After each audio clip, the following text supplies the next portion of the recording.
Welcome to Aligned AF, real talk for evolving souls with Yahweh Kent.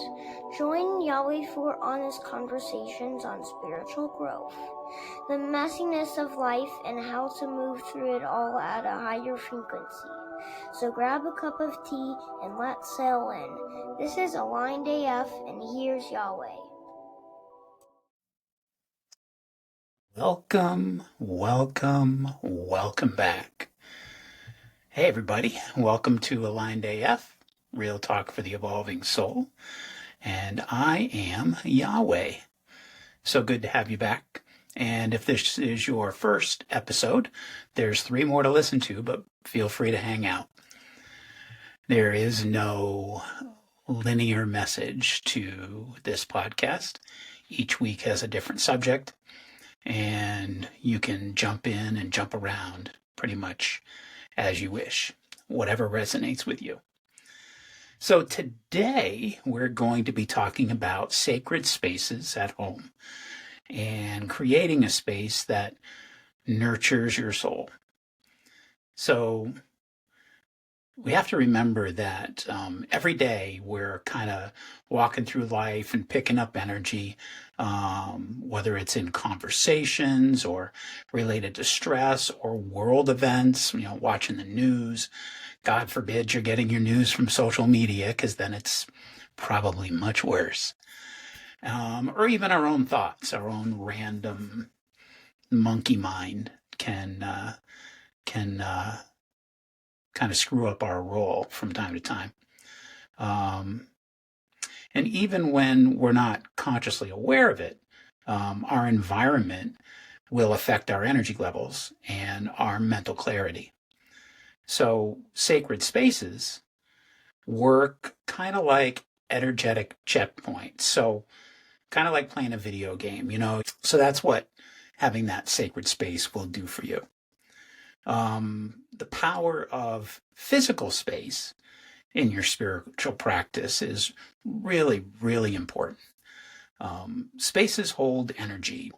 Everything is atoms, everything's electrons, everything's flying around out there, and everything holds energy in some way. Think about a time that you may have walked into a room and instantly felt off. You maybe even couldn't identify why. And you just felt like uncomfortable. You didn't want to be there. It kind of gave you a speed bump in your day, Picture the difference between walking into a Chuck E. Cheese and walking into like a metaphysical shop or a yoga studio. And you'll realize what I mean by spaces holding energy. And also conversations that we have with people throughout the day. Everybody has their own energy. Everybody's throwing off their own vibe. And you could be in a great space and somebody comes up to talk to you and they've had a crappy day. They want to complain about something. They are just looking at things in a very negative light, a lot of shadow connected to them. And that energy can kind of siphon off and kind of float around in our own energy fields for a little while. And if we're not careful, if we're not practicing good energetic hygiene, we can be affected by that as well. Finding that safe space, finding that space that's sacred to you, that gives you some spiritual balance, it's a lot more than just meditations and rituals.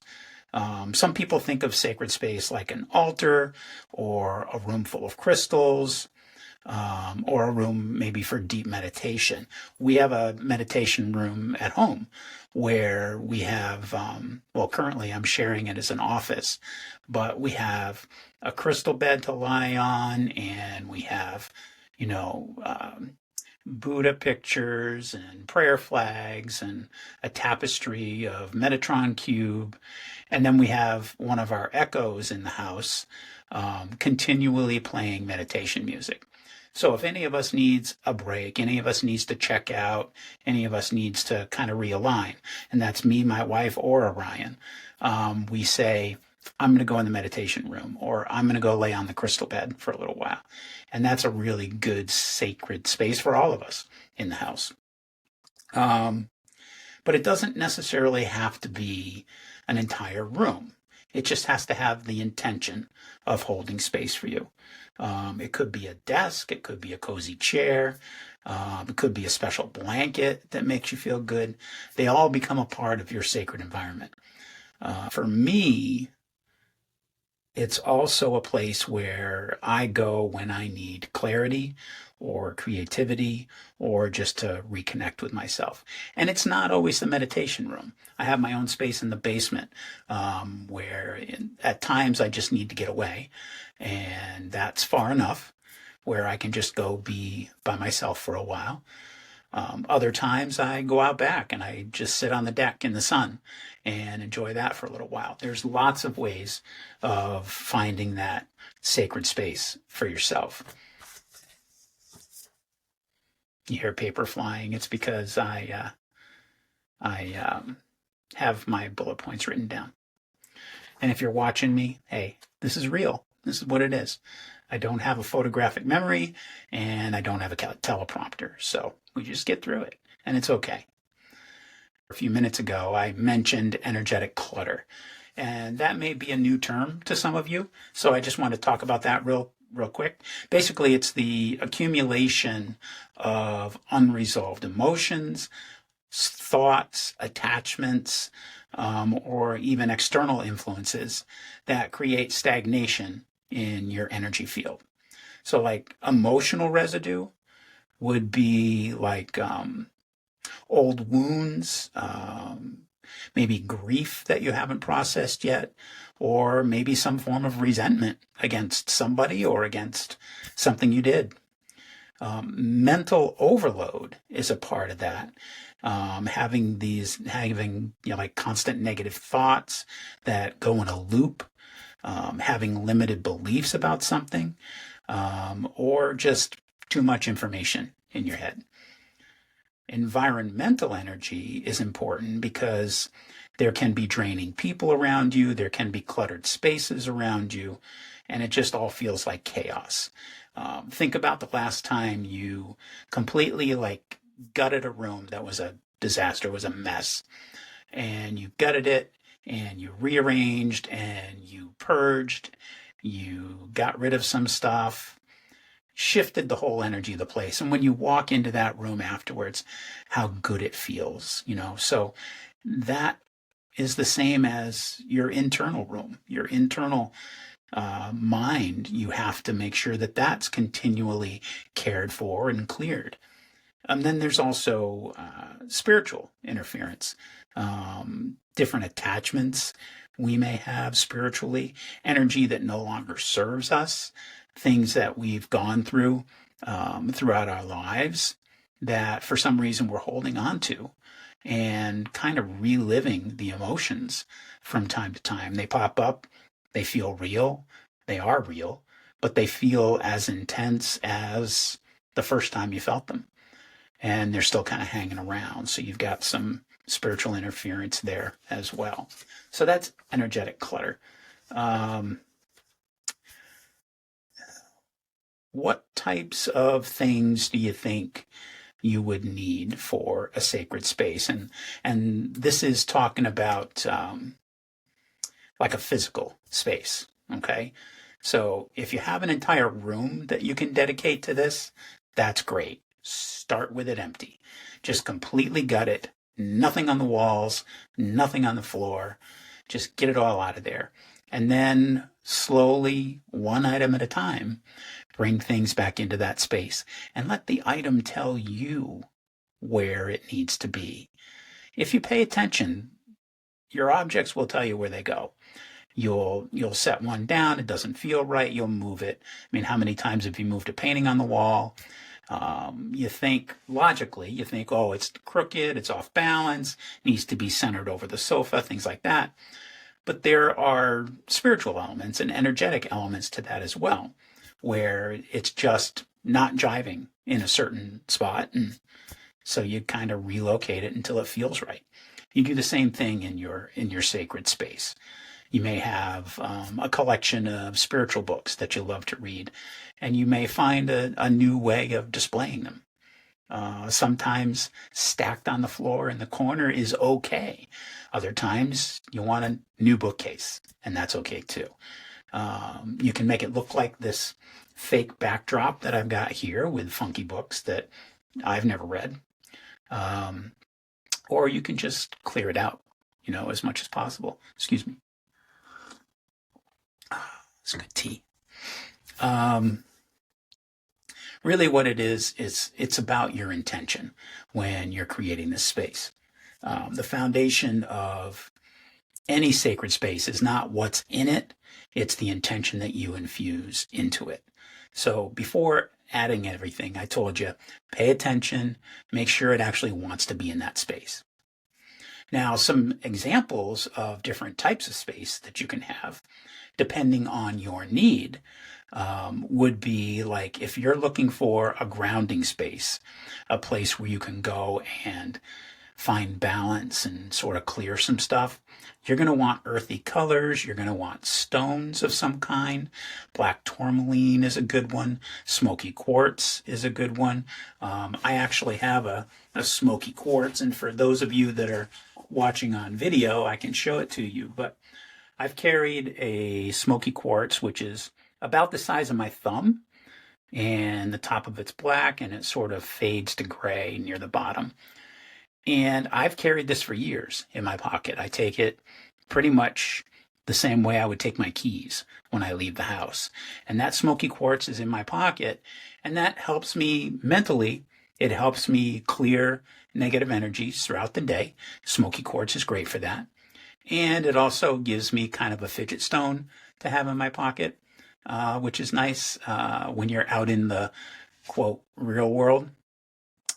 So if you have the ability to carry something in a pocket, it doesn't need to be big. It doesn't need to be fancy. It doesn't need to be some deep metaphysical meaning or anything like that. It can be a rock. It can be a stone. It can be a coin. It can be a token of some kind. Pretty much anything, as long as it means something to you. So that's, for grounding space. If you're looking for a space for creativity, then you're going to want it to be more open. You're going to want it to be uncluttered, though some of my artist friends would say otherwise, because I've seen some of their spaces, and to me, they're cluttered chaos. To them, they're perfect. They know where everything is, and that's their good spot. That's where the energy is just right, and that's great. Typically, for those of us that aren't constantly painting or sculpting or something like that, an uncluttered space for creativity tends to be better. Some symbols of inspiration, whether it be, a picture of Buddha or some nice crystals or anything like that. You want to have some brighter colors when you're looking for creativity. And then you want kind of uplifting scents like citrus or rosemary. And you can do that with essential oils. You can do that with incense. If you're in a small room, be careful with the incense because the smoke can kind of throw you off. And if you're sitting there trying to be at one with yourself or trying to meditate and the smoke is causing you to cough, that's not going to do you any good. Typically, what I do with the meditation room, since it's a closed space, is I will light an incense, walk through the room, and then go put the incense in the living room where it's a wide open space and the rest of the house can enjoy it. But I've got the essence of the incense without the overpowering smell. You want to be careful with too much incense, too much essential oil, because strong smells can be very distracting and very overwhelming. And then if you're looking for just kind of a peaceful restoration kind of space, you want to make sure you've got soft lighting. You want to make sure you've got comfortable textures in the room, not a lot of sharp corners or hard edges. You want calming, like blues and lavenders will really help. And if you don't like blue and purple, some nice pale greens are always nice. But it's really about just kind of what feels peaceful for you. And then you got to start decluttering and clearing energy. Okay. So physical clutter will lead to energetic clutter. Now I mentioned that briefly before. You go into a shop now, and I'm not bad mouthing any stores here, but let's say, I mentioned Chuck E. Cheese and I mentioned going into a yoga studio. Well, let's say that you walk into, I don't know, like a Dollar Tree or a Dollar General, and it's pretty much floor to ceiling, all the way back. Every corner is packed with stuff, and it doesn't always feel like it makes sense when you're looking for something, and it feels chaotic. And that's just the nature of the store. It's not there for aesthetics. It's not there to have people come in and browse around like they're walking through a labyrinth. It's there to come in, pay $1 for something, and get the hell out because we have other customers. And that's fine. It serves its purpose. But again, that can affect you and kind of stir up your energetic clutter as well. So what I recommend when you're working on your space at home, just the simple act of cleaning up that space, of putting yourself fully into it in the moment, of really doing some conscious rearranging, will in itself add to the release of clutter in your energy field.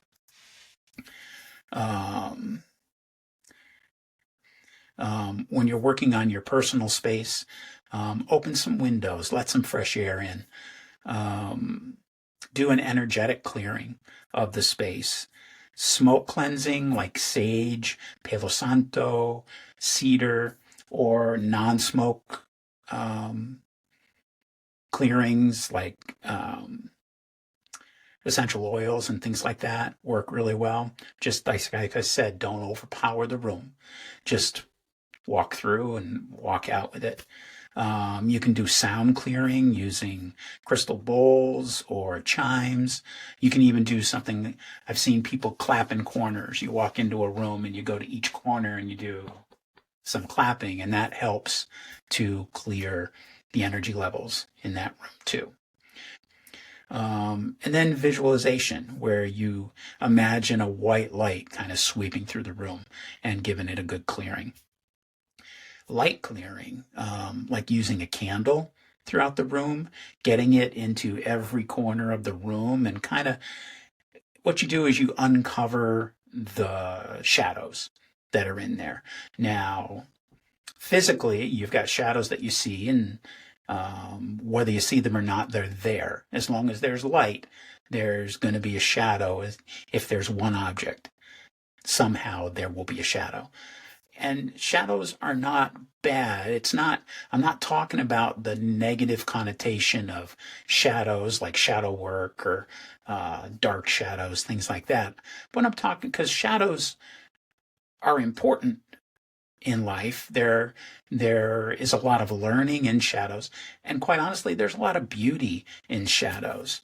An example, Alora and I were leading a retreat a few years ago. And the place that we chose to go to had this beautiful spot on a meadow top that they had like an old altar up there.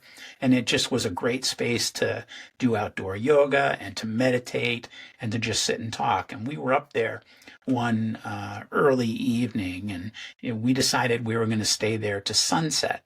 Now, we had a wide open sky, both sunrises and sunsets from that spot. And so as the sun started setting, there were a few clouds floating around. And as the sun started to set, this beautiful sunburst kind of burst from the clouds.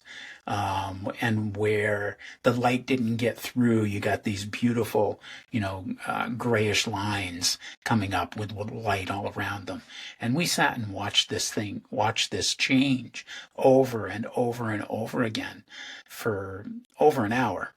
And each time we thought it was almost done, another little sunburst would pop through. And something that really struck me that I actually kind of worked into a lesson the next day was not to be afraid of the shadows, because without the shadows, we would never have experienced such a beautiful sunset the night before. Our shadows are there for a reason. We don't have to live in them. And some of the harsh ones we can tone down, but they're not something to be afraid of. Okay? So keep that in mind when you're going forward as well.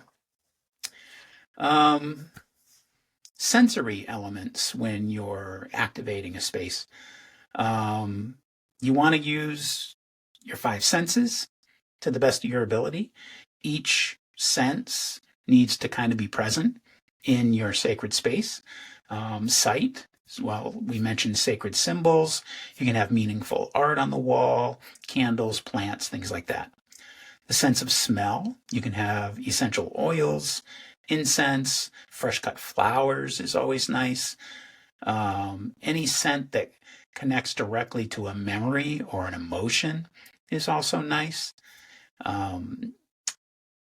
Then sound, light music playing in the background. Try not to have anything too upbeat, too modern. I always, my go-to is just meditation music and just let it play random. But ambient sounds are really nice too, because you don't want, if you're like, let's say you're going to go into your space and you're going to meditate for 30 minutes. What you don't want is a recognizable pattern that takes you away from your purpose for being there. So if you're listening to a song, an actual written song that has a body and a chorus and all that, a discernible melody, what you'll find is, even if you've never heard it before, you will begin to recognize it, and then your brain just starts following the music. And if all your purpose was to go in and listen to some nice music, that's fantastic. But if you're in there to meditate, to actually consciously be able to ground yourself, to get some balance, to stabilize things, then a discernible melody can be distracting. I prefer to use an ambient channel on the Echo Dot. You can just say play ambient music or ambient sounds, and then you can choose from any number of things. My son goes to sleep with the sound of the ocean every single night. I actually use what's the word? I'm at a loss right now. Binaural beats. That's what I do. So I'll go on the ambient station and I will ask for binaural beats. And binaural beats are great because they're almost always at a single frequency range, and there's no discernible tone or melody to them. They just play. And those are fantastic for meditating and for just kind of allowing yourself to check out of the real world, the physical world. I don't like calling it the real world because, quite honestly, it's more illusion than anything else. But to check out of the physical world and truly get into the energetic, spiritual side of yourself. When we're talking about sensory elements, the other thing you want to try to make sure that you've included the five senses, but you also want to include the elements: earth, air, fire, and water. So for earth, you want to make sure you have at least one plant, if not a few plants, in the space with you. You can also have one of those Zen gardens where it's just a box of sand with a stone and then a little tiny rake, and you can make designs in it. For air, you want to possibly have a window open unless there's a lot of traffic noise in your area, or even a ceiling fan that's on a very light flutter. Fire, candles are always nice. Soft lighting if you don't want to do candles. And then water. Water is important. Have a water feature. Only drink water when you're in this room.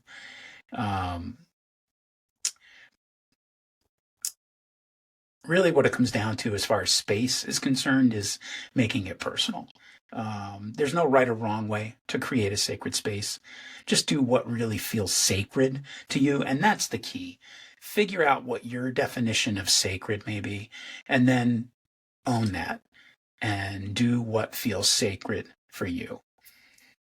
Have some objects that have personal meaning to you, maybe a passed down piece of jewelry, a shell from a meaningful trip to the beach, or a handwritten note that kind of lifts your spirits. Like I said, I have the stone that I carry with me, but when I'm in my personal space, I have this really cool kind of adult fidget. Now, those of you that are watching the video will see this in my hand, but I'll describe it anyway for those that are just listening. What I have is a brass cube. It's got rounded corners on it. It is a regular 6-sided cube. What's interesting about it, first of all, it's incredibly heavy. This thing is probably a couple of pounds, 2.5, maybe 3 pounds. It's surprisingly heavy for its size. It's about 1.25 1.5 inches square. The cool thing about it is it's got every single face. Hear that sound? Every single face has a spinning disc. And it's ball bearings on the inside. And the balance of this thing is so perfect that even with gravity affecting it or friction affecting it, it will spin for a really long time and really peacefully. I like holding it in my hands. The weight of it is very comforting.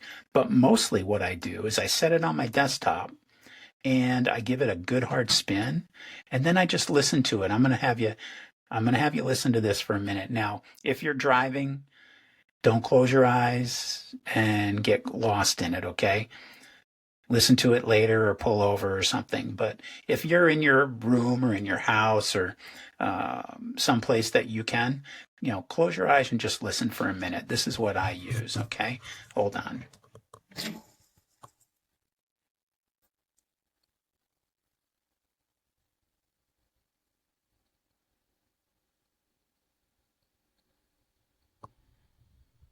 All right, so that'll go. I've timed it. That will continue to spin for about 2 minutes and 30 seconds. And what I do is I'll give it a spin.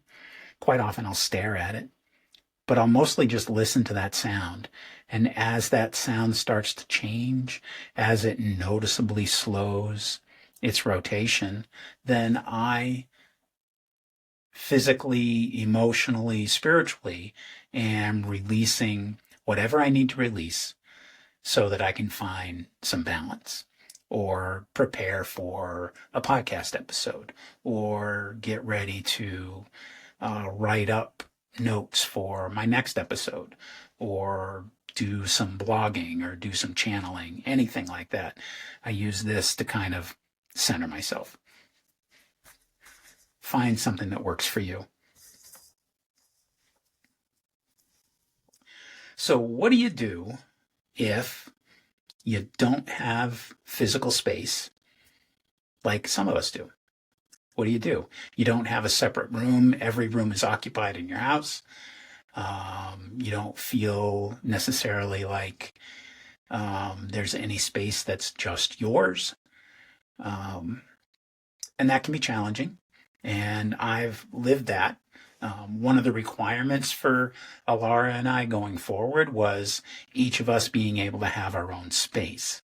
Because in the last apartment that we lived, literally no space that I was in was sacred. We shared a bedroom. I slept on the couch a lot. Little man had his room. We had a bathroom upstairs and a half bath downstairs, a living room, a kitchen, and dining area. And that was pretty much it. And the three of us lived there, but I never really had an opportunity to be by myself if I needed to. And so one of the requirements for us when we moved was we have to have at least three bedrooms so that everybody can have their own space. And we ended up just hitting the jackpot with our house because not only do we have three bedrooms, but we also have a finished basement. And then, being that we only needed two other bedrooms, we were able to create a meditation room, which was fantastic. That was not a deal breaker for us, but it was certainly a bonus when we had the opportunity to do that. But we don't always have that opportunity. So what do we do when we don't have the space to create something that's ideal? Not everyone does, and that's fine. But sacred space doesn't require square footage, okay? Some ideas for sacred space around the house in a limited area. You can have a single shelf with a candle or a crystal on it of some kind. You can make your journal your sacred space. It becomes your little privacy area where you do some journaling. I recommend journaling. I'm not good at it. I will admittedly start it and then after a couple of weeks forget. And then it could be months before I get back to it. But I know how good it is for you. So in a situation like this, do as I say, not as I do, because it will benefit you. You could have a windowsill that has like a meaningful object on it, something that looks outside, not necessarily to street traffic, but maybe to a tree or the distance. You could have even something as simple as a box that you put special items in, and these items you bring out when you need to find some space. If you can, in any way, try to get a chair of some kind or a seat of some kind into your room. Maybe your room isn't big enough to hold a whole chair, but there's almost always room to put a meditation poof. They're not that big. They're, less than a foot tall, and they're probably about, 15 to 18 inches wide. And they can tuck under a bed when they're not in use, but they're comfortable to sit on. You put your back up against the wall and find your space to meditate. And then get your family's buy-in. Everybody needs to be on the page of helping each other stay emotionally and physically healthy. So when you need 20 minutes, please, please, please know it's okay to ask for that time. There is nothing more important than your emotional and spiritual well-being. And you finding balance, finding peace, finding a way to process is only going to benefit the rest of your family. And make sure that you're offering them that same option. The kids won't always take it. Meditating, my little guy is going to be 8 years old tomorrow, and he grew up with us as parents. So meditation was an everyday thing. He uses the crystal bed on his own. He'll say, I'm overstimulated, I need to lay on the bed, or I'm feeling emotional, I'm going to go in the crystal room. So he will take care of himself in that way. But God forbid you ask him to meditate. Sit still and be quiet for 10 or 15 minutes. No, thank you. And that's fine. He's a kid. I get it. We still continue to try. And sometimes we can get him to sit for 2-3 minutes, and that's okay. That's enough. But just make sure you find that time for yourself, and make sure your family gives you that gift, because you really need it. And so do they. When you're living in tight shared spaces, you have to have energetic boundaries. Living with a family or roommates or partners, Your sacred space can be anything, like we've already talked about, a specific chair. It could be a certain time of day when you claim the space. Mornings before anybody wakes up usually works. It's not always fun to get up a little bit earlier, but if you're getting up to meditate and sit by yourself for a little while and kind of prepare for the day, it really does benefit you. And losing 15 to 20 minutes of sleep compared to what you had before, you're going to be surprised at how much better you feel by doing that. And it could be evenings, before bed. Try not to lay down because you'll end up falling asleep like I often do. And to use when you're using your space and there's others around, use noise canceling headphones if you can. That way you kind of create your auditory space as well. Noise canceling headphones aren't that expensive anymore. And typically they come with Bluetooth, so you can plug it into, an app on your phone, and all you're going to hear is what's in those headphones. And that'll be nice for 15 or 20 minutes. Longer if you can do it. And while this all could still be challenging for you, I don't pretend to know what's going on in your house, excuse me. So it could be challenging for you to even get that kind of space. Remember that your body is your first sacred space. So treat your body like the sacred space that it is. Practice breath work. Breath work is huge. And so there's so much redeeming value to breath work. If you're not familiar with it, it's not just breathing, okay? It's so much more than that. And I'm not a breath work practitioner, so I'm not even going to pretend to explain it all to you. But if you reach out on social media or on the internet, you will find breathwork information and people in your area that maybe facilitate classes. Sometimes they're live, sometimes they're virtual, but either way, they will help you. Meditation is key. If you're not meditating regularly, develop a habit. Give yourself that commitment.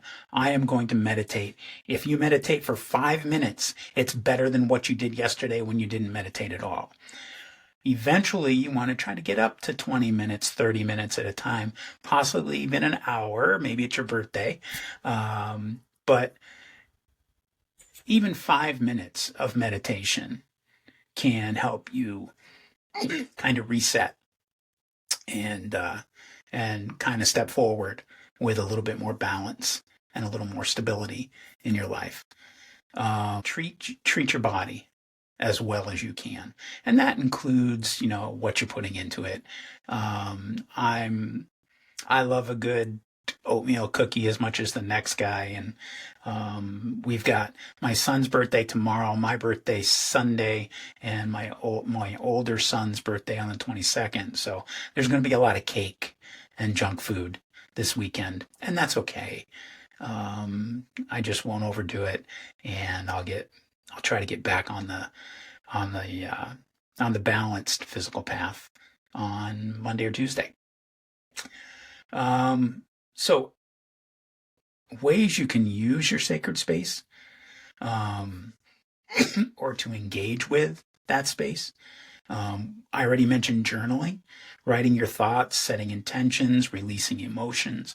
All of that can be so important for clearing what is bothering you, or bringing up maybe some past traumas that need to be addressed and you haven't fully faced them yet. Writing about them can be huge, especially if you can't find somebody that you're comfortable talking to about it. If you're lucky enough to be in therapy, and I mean that, this therapy is a wonderful thing. If you're lucky enough to be in therapy, maybe you're already bringing up stuff like this. But if you're not in therapy and you're not interested in speaking to a stranger, and there's no best friends that will listen to it, journaling is huge. It's really helpful. And even if you are in therapy and even if you are talking to a friend regularly or your spouse or partner, there's nothing wrong with journaling because maybe you'll get out some stuff that you didn't get out when you were having a actual physical conversation. Again, we mentioned meditation and breath work. It doesn't have to be long. You just need to show up. Okay. And other options, you can do card pulling or divination, tarot, oracle cards, runes, some kind of tool that you think will bring you insight. Now, you don't have to be a psychic to use tarot cards. Okay? Almost all card decks come with a small book or at least a pamphlet that interprets the cards for you. Or you can just trust your feelings, trust your intuition. Now, that being said, I'm not trying to take any business away from tarot readers. I'm saying for personal use in your own quiet space, if you want to pull cards and interpret them for yourself, you go right ahead.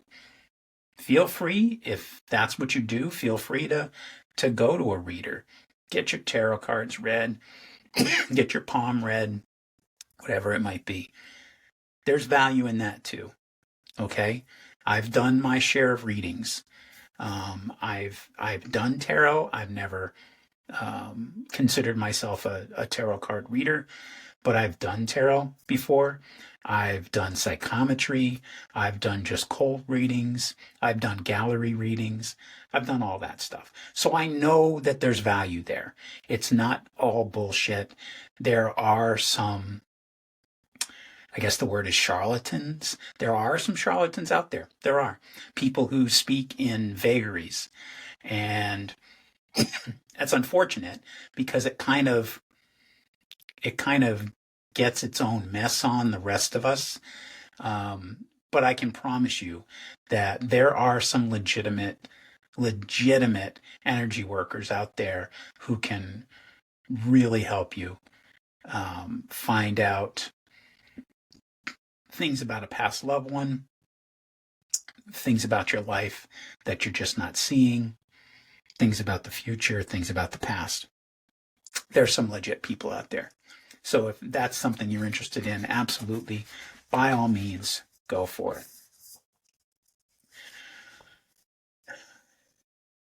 So now you've got either a physical space or your tiny space or your body space.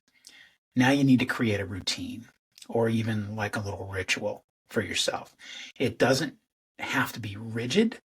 It just needs to be consistent. So you could do mornings or evenings, it doesn't matter.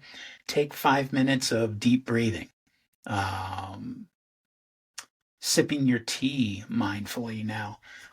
I drink really good teas because I had to give up caffeine not that long ago because of my heart.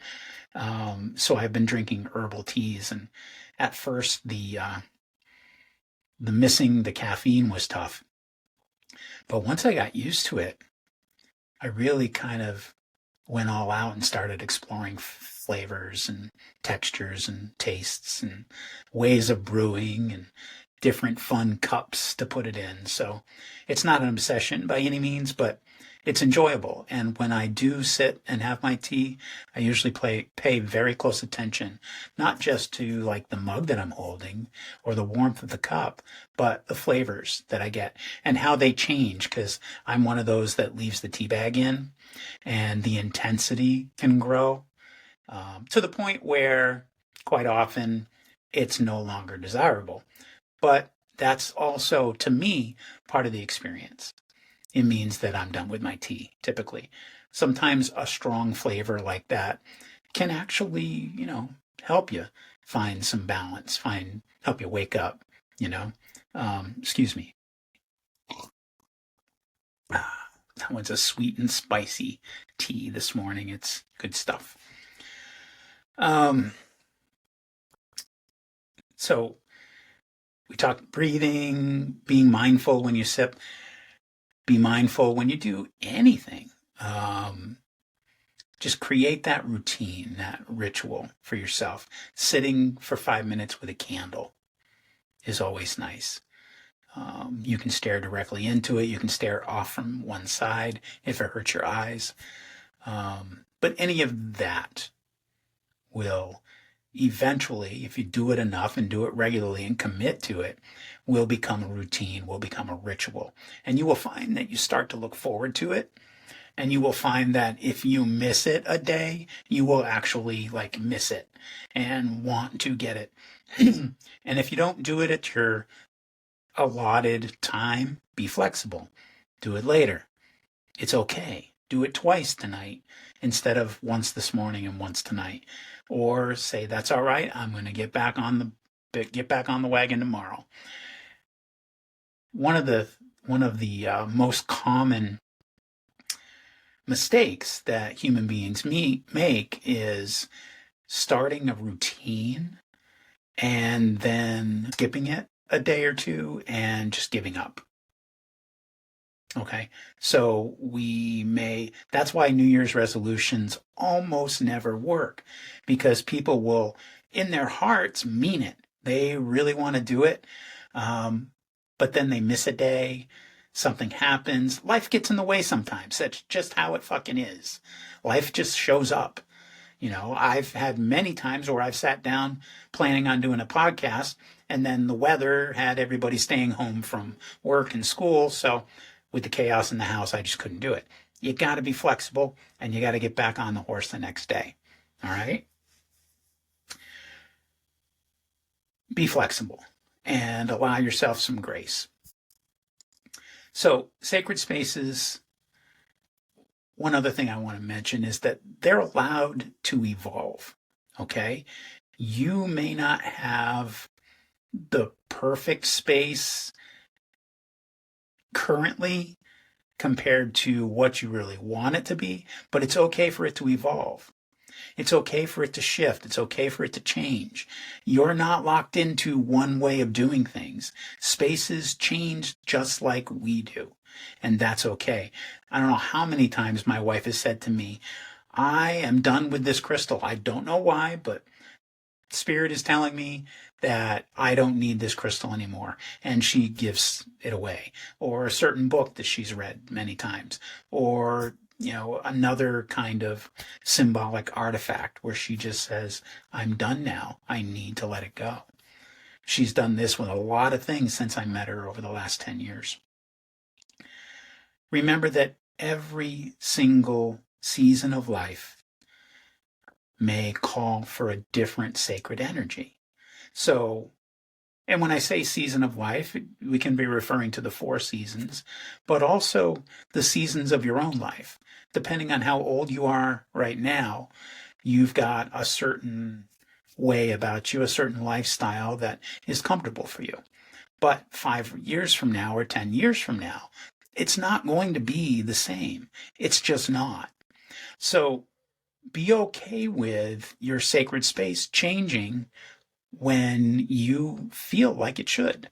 When you feel, I've got my sacred space and it's right the way I want it, but then a year later, there's something off about it. Clear it out and start over. That's fine too. It's okay for things to change like that. And then encourage others in your home to try it for themselves, but at the very least, to give you the honor and respect to do it for you, because doing it for you will benefit them in the long run. I want to encourage you to actually listen to your space and then adjust as needed. So that's about it for today. I'll recap. Remember that sacred spaces aren't about perfection. They're about intention, okay? Whether that's a physical one or an internal one. Doesn't have to be perfect. I want to encourage all of you to start small and then build from there. If you've got the ability to create an entire space and an entire room have fun. It's not everybody that has a meditation room in their house, though with the crowd of people that I know well or hang out with, quite a few of them do. Um, I would love personally to hear from you. Um, this is only my fourth podcast, and while it's not viral by any means, or well, let's just say I had no expectations of how many were going to listen, how long it would take for more to listen, how many would even be interested, how many would share it. And honestly, I've been pleasantly surprised. And surprised isn't, a key word. Like, this goes out on iHeartRadio, and apparently that's my customer base, because that's now over 35% of my downloads. But people are listening to it on Apple, and people are listening to it on Amazon Music, and people are listening to it on Spotify, and one or two other podcast channels. People are also watching it on YouTube and following the clips that I leave on Facebook and Instagram and TikTok. So I want to hear more from you. I really would love it if you would take a moment, sit with it, and say, what do I want to say to Yahweh? And then shoot me an email, okay? alignedafpodcast@gmail.com. And again, it'll be on the outro. It'll be written out for you if you need to pause it and write it down. But it's really simple. alignedafpodcast@gmail.com. I want you to reach out to me. Leave comments if you watch it on YouTube. A couple of the podcast channels allow you to shoot a text or leave a comment. Please do. I want to hear your success stories. I want your questions. I promise you, I may not respond in 5 minutes or 5 hours, but I will respond. I promise you that. Every email I get, I will respond to in some way. Okay? I want to interact with all of you, and I want your ideas. What can I do better? What can I do differently? Maybe I shouldn't talk as long. I don't have any idea. Telling me not to talk is difficult, though. Kind of why I'm here. I would love to hear from you. I would love it if you would share this with somebody who might want to hear it, who thinks like you, or who maybe doesn't think like you and is open to it, or who doesn't think like you and isn't open to it at all, but you think they need it. That's fine. You can't force anybody into anything. We're the water, you can't make the horse drink, but share it with the horse. So if you could please share this, that would be fantastic. And please come back. My next podcast is going to be an interview, and it's going to be with my wife, Alara Kent. And we're going to talk about spirituality and relationships, and what's awesome about it and what's challenging about it. So I look forward to that. And then I've got another one coming up I'll be doing with Orion, my soon-to-be 8-year-old. And he and I will be discussing the spiritual side of Minecraft. He's looking forward to that, and so am I. Yeah. And then I've got several other people kind of lined up. I've been talking with a young woman, Maddie Rivera. And we're going to be talking about grief and spirituality and how the two work together to help you. That will be coming in the weeks ahead. And again, there's all kinds of people that have agreed to come on or asked me if they could. And I'm looking forward to whatever this turns into. So, in the meantime, thanks again for hanging out with me. Thanks again for coming back if you've heard one of my podcasts before. Thanks for stopping for the first time, if that's what you did today. Please remember that the disclaimer part is Everything that I talk about here is based on my own personal experience and my own personal opinions. I have gotten information from lots of reliable sources. I don't just spew stuff out for the sake of hearing my own voice. I literally want only the truth to come out.